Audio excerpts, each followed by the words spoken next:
Sleep No More is my 9th novel, and I think with each one I've learned something. And I think, with all the letters I get and the fan mail from my readers, I really think I've hit something here that everybody's going to really enjoy.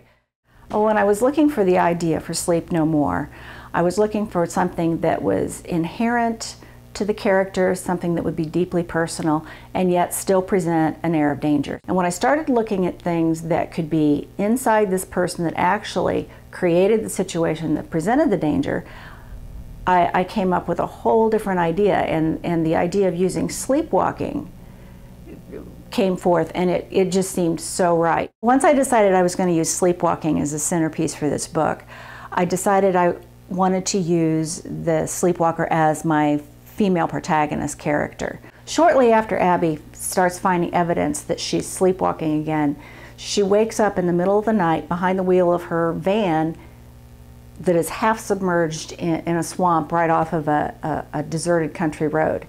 And she, at first she can't remember how she got there, and as she comes to more, she realizes that there was no reason for her to be out there. It's not that she just can't remember because she bumped her head in the accident.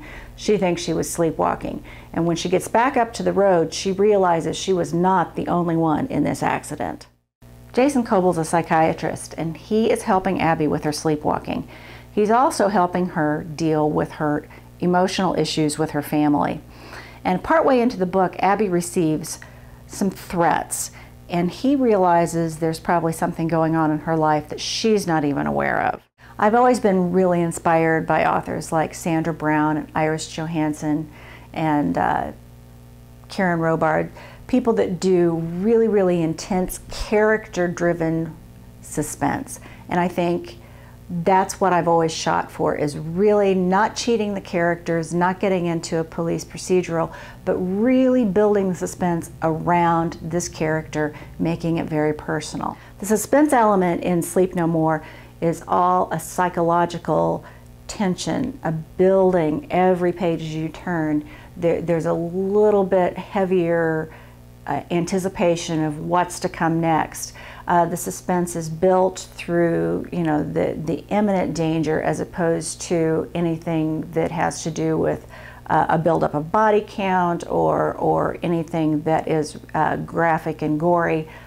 It's a very intense, personal type of anticipation. It's got the suspense, it's got the characters, it's got a little bit of a romantic element to it, and it's got a family drama, all set in a small town. And I think people are really, really going to enjoy this story.